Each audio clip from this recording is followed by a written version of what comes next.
በስመ አብ ወወልድ ወመንፈስ ቅዱስ አሐዱ አምላክ አሜን። ሰላም እግዚአብሔር ይብዛልኩም። ነዘይለ ድህረን ተከታተልቲ ከመይ ሓደርኩም እግዚአብሔር ይመስገን ደሓኒ ከምቲ ኩሉ ግዜ መንፈሳዊ ትሕዝቶ ሒዘ ዝመፅእ ሎሚ እውን መንፈሳዊ ትሕዝቶ ሒዘ መፅእ ኣለኹ። ሰናይ ምክትታልኩም ኣይትፈለኒ። ሼር፣ ሰብስክራይብ፣ ላይክ እናገበርኩም ኣታብዑኒ። በስመ አብ ወወልድ ወመንፈስ ቅዱስ አሐዱ አምላክ። መንፈሳዊ ሕቶን መልስን ቀዳማይ ናይ ጥበብ ሰሎሞን መጻሕፍቲ ክንደይ እዮም? ዝርዝር ክዝርዝር እናሃለወ ከዓነ 5 እዮም። መጽሓፈ ምሳሌ፣ መጽሓፈ መክብብ፣ መሃሌ፣ መጽሓፈ ጥበብ፣ መጽሓፈ ተግሳጽ ይበሃሉ። ቃልካ ንእግረይ መብራህቲ ንመንገደይ ብርሃን እዩ ዝብል ቃላበይ ንረክቦ። መዝሙር ዳዊት ምዕራፍ 119 ፍቅዲ 105 ቀነዋት መስቀል ዝበሃሉ ክንደይ እዮም? 5 እዮም። ንሳቶም ከዓ ሳዶር፣ አላዶር፣ ዳናት፣ አዶር፣ ሮዳስ ይበሃሉ። ኣሕዋተየ ከይትፈርዱ ኣብ ንስካትኩም ኣይትጉረምረሙ። እኒሆ ፈራዲ ኣብ በሪ ደው ኢሉ ኣሎ። ያዕቆብ ምዕራፍ 9 ፍቅዲ ያዕቆብ ምዕራፍ 4 ፍቅዲ 9 ንኩሉ ነገር ብጸሎትን ልመናን ምስ ምስጋና ድየትኩም እግዚአብሔር ኣቅርቡ በር ብሓደ እኳ ኣይትጨነቁ። ፊልጶስዮስ ምዕራፍ 4 ፍቅዲ 6 ኣደና ቅድስት ድንግል ማርያም ምስ ዓረፈት ግብዝናኣ ኣሚኑ ርእሳ ሓዊ ከንድዳ ዝበለ መን ይበሃል? ታይከ ኮይኑ እዩ? ቴዎፍኒዮስ ይበሃል። ርእሳ ሓዊ ኣንዲዳ ኢሉ ምስ ሓዘ ቅዱስ ገብርኤል ኢዱ ቆሪፁ ኣፍታ ቃረዛ ተቆሪፁ ቀሪዩ ተሪፉ። ጎይታና ንኣፈይ ሓለዋ ግብሪ ማዓፆ ከናፍረይ እውን ሓሉ።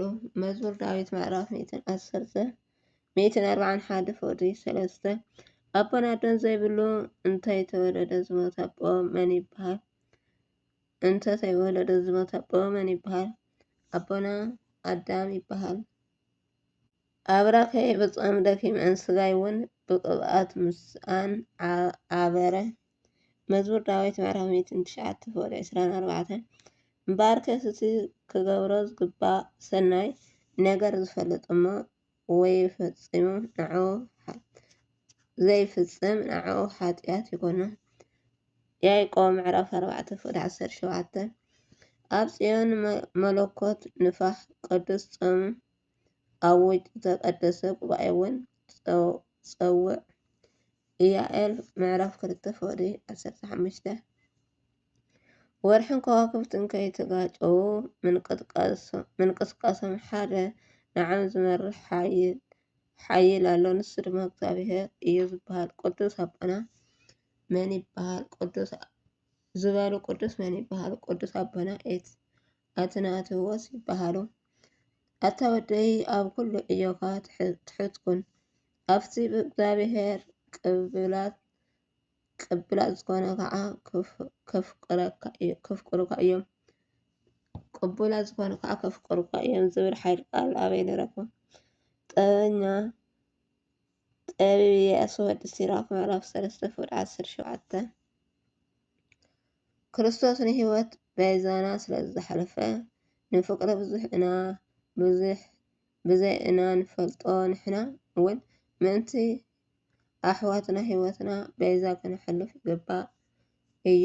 ቀዳማይ ዮሃንስ ምዕራፍ 3 ፍቅዲ 16 ብሓቂ ፍቅሪ ሰማያዊ ሕብስትን ናይ ኣእምሮ ምግብን እዩ ዮሃንስ ዝበሉ ቅዱስ ኣቦ መን ይበሃሉ? ኣቦና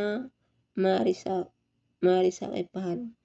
ንስንስካትኩም ክትፋቀሩ ከምቲ ኣነ ዘፍቅረኩም ገይርኩም ንስንስካትኩም ምእንቲ ክትፋቀሩ ሓድሽ ትእዛዝ እህበኩም ኣለኹ። ዮሃንስ ምዕራፍ 13 ፍቅዲ 34 መስቀል ዝብል ቃል ብዝርዝር ፀሓፎ መንከራ ስቅለት ቀራንዮ ልደት እዮም።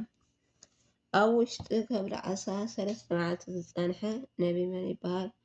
ነቢ ዮናስ ይበሃል። ኣብ ናይ ጎይታና መድሃኒትና ኢየሱስ ክርስቶስ መንፈስ ቅዱስ ብኣምሳል መንፈስ ወሪዱ ኣበየናይ ሓይሊ ቃል ከ ንረክቦ? ብኣምሳል ርግቢ ማሪሳቅ ምዕራፍ 10 ማሪቆስ ምዕራፍ 10 ፍቅዲ 10 ምዕራፍ 1 ፍቅዲ 10 ማርያም ድማ ከምዚ በለት ነፍሰይ ንእግዚኣብሔር ተመስግን መንፈሰይ ከዓ ብኣምላከይ ብመድሃኒየ ደስ ይበላ። ወንጌል ሉቃስ ምዕራፍ 1 ፍቅዲ 46-47 7 ኪዳናት ዝበሃሉ መነመን እዮም? 7 ኪዳናት ዝበሃሉ ኪዳነ ኣዳም፣ ኪዳነ ኖህ፣ ኪዳነ መልከ ጻድቅ፣ ኪዳነ አብርሃም፣ ኪዳነ ሙሴ፣ ኪዳነ ዳዊት፣ ኪዳነ ምህረት ይበሃሉ። ፈፀምቲ ቃልኩን እምበር ንባዕልኩም እናታለልኩም ሰማዕቲ ጥራይ ኣይትኮኑ። ያዕቆብ ምዕራፍ 1 ፍቅዲ 22 ንሱ ግን ብሰንኪ ሓጢኣትና ቆሲሉ ብሰንኪ በደልና እውን ደቂቅ ምእንቲ ድሕነትና መቅፃዕቲ ናብኡ ወረደ ንሕና እውን ብቆስሉ ተፈወስና። ነቢ ኢሳያስ ምዕራፍ 53-5 ንሱ ኣምላከይ መድሃኒየ እዩ እሞ ዕርደይ ንሱ እዩ ፍጹም ኣይህወከን እየ። መዝሙር ዳዊት ምዕራፍ 62-6 ኣቶም ኣብ ኣገልግሎት እንነት ዘለዉ ሰባት ኣትኩሮኦም ኣብ ቃላት ወይ ድማ እቲ መንፈስ መልእክቶም ዝተጋጨወ እዩ። ዕላምኦም ከዓ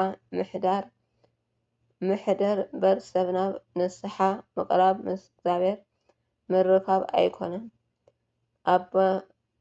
ኣቦ-ስናዶስ እግዚአብሔር ቀሪብዎ ንሱ እውን ክቀርበኩም እዩ።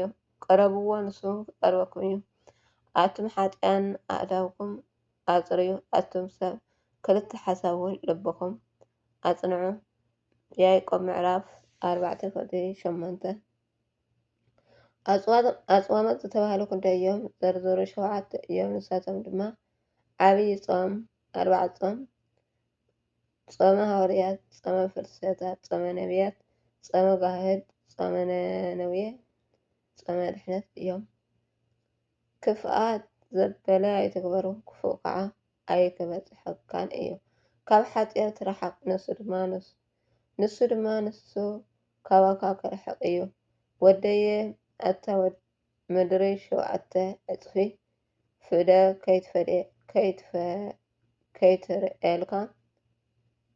ከይትፍርየልካ ብዓመፃ ዝተሓረሰስ ኣይትዝራእ። መጽሓፍ ኢያሱ ወዲ ሲራክ ምዕራፍ 7 ፍቅዲ 1-3 ገንዘብ ነቶም ኣብኡ ዝኣምኑ መዐንቀፊ ድንጎላ እዩ። ዓሻ ዝብል ዘበለ ኩሉ ብኣብኡ ተማሪኩ ክተርፍ እዩ። ኢያሱ ወዲ ሲራክ ምዕራፍ 31 ፍቅዲ 7 ንሲና ብሂወት ዘለኣለም ዘብፅሕ ምሕረት ጎይታ ኢየሱስ ክርስቶስ እናተጸበኩም ከዓ ንርእስኩም ብፍቅሪ እግዚአብሔር ሓልው። ይሁዳ ምዕራፍ 1 ፍቅዲ 21 እምበኣር ንጎይታ ኢየሱስ ክርስቶስ ካብ ተቀበልኩም ኣብኡ ንበሩ። ቄሎስየ ምዕራፍ 2 ፍቅዲ 6 ንሕና ግን ምስቶም ንድሕሪት ትምለሱ ዝጠፍእ ዘይኮነስ ንሶም ብእምነት ዝድሓኑ ና። ዕብራውያን ምዕራፍ 10 ፍቅዲ 39 ኣሜን ኣሜን። ስለ ቃሉ ናይ ቃል በዓል ቤት እግዚአብሔር ኣምላክ ክብርን ምስጋናን ይኹን። ዝነጥበን ዝኮነን ብኣፍቲ ቃና ዳክታር እግዚአብሔር ልዑል ወለወላድ ድንግል ወለመስቀል ክቡር